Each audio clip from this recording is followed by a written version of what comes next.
Color of Authority, Chapter 29, Paris.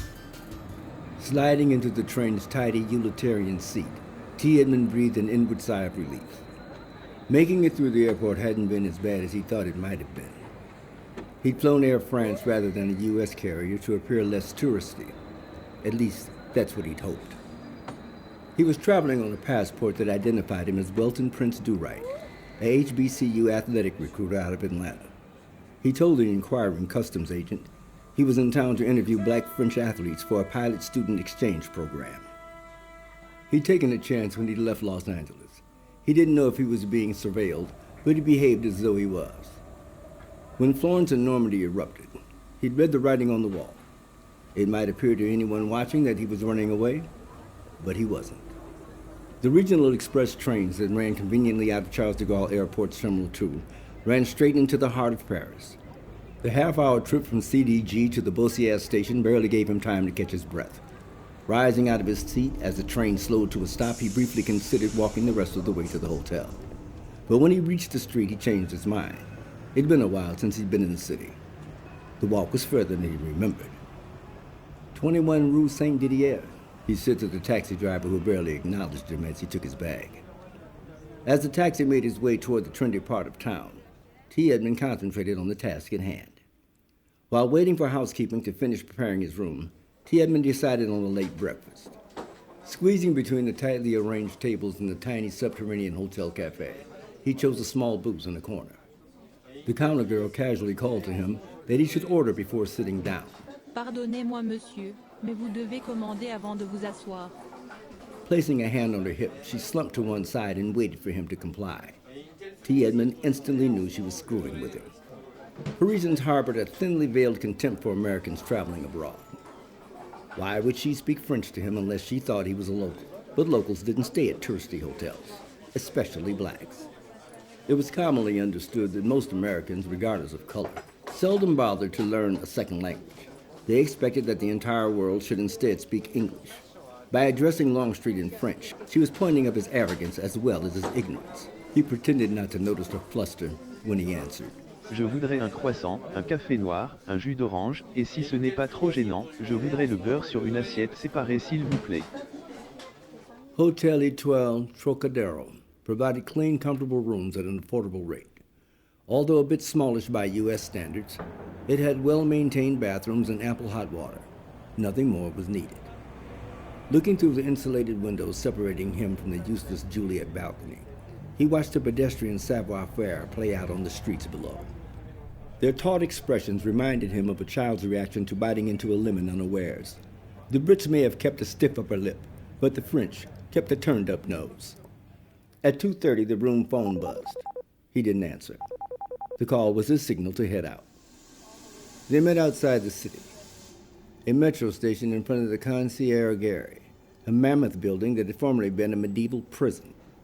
The structure was located on the west end of Ile de la Cité, literally, island of the city. T. Edmond found the setting ironic in that the descendants of French conquest would this day plot against them in the shadow of one of their most revered revolutionary symbols. T. Edmond's surprised expression gave rise to a smile from the man who'd come to greet him. When the man put aside his newspaper, T. Edmond had recognized the green and white banner with the crescent moon and star right away. "You weren't expecting an Algerian," the man said. The majority of Africans living in Paris came from the Maghreb, a sub-region of North Africa that includes Algeria and Morocco. There were 30,000 Algerians and 21,000 Moroccans in Paris, but since he'd come here representing the temple, Longstreet expected a Moroccan to meet him. Amazighs are the original Amazighan people of Morocco from the time before the Arabs arrived.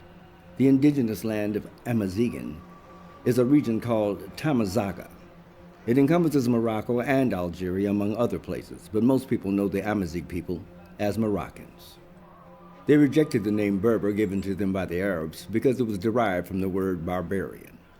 Amazigh was the name the indigenous people called themselves prior to being discovered. After World War I, some Muslims from Algeria and Morocco surreptitiously adopted a North African identity only after arriving in Paris, and this identity was sometimes bitterly contested, inciting conflict between the Algerians and Moroccans. But lately, things had changed. Even though Algerians were technically French citizens, they were perceived as not being French due to racial and religious reasons. Islam was now seen by the French as the biggest threat to their security in the last 100 years. French society's negative treatment of Islam and social discrimination of dark-skinned immigrants had caused some French Muslims to set aside old differences and unite against oppression. People are coming together to say, we've had enough. We are so poor. We live in ghettos without hope. Everyone lives in fear.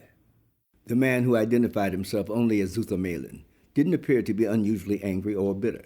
He seemed to be exactly what he said he was, fed up. Fed up with being perceived by Parisians as criminal, believed by them to be sly and given to random violence.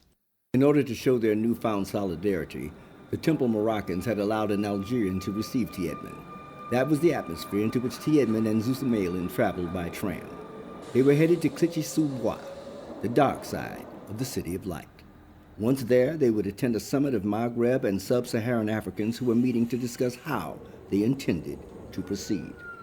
Back in 2005, the area had broken out in riots after the death of 2 young black boys who had been escaping of police control. Eventually, the unrest spread to every major urban area in France. Edmond was here in support of recent events and the French Intifada. He'd helped fan the wildfires. This new organization would be one that didn't officially exist. They had no symbols nor slogans. There would be no officers or even members. It would be Fight Club for Self-Determination. Survival depended on silence. Only long-trusted associates were permitted certain knowledge. Even so, Edmond was keenly aware that he was always only a snitch away from death. Be that as it may, there was no turning back. This new extension to the T4 rail line he was riding, that had finally provided a direct route from the city into the community, wouldn't be enough to buy off the grievances of the malcontents.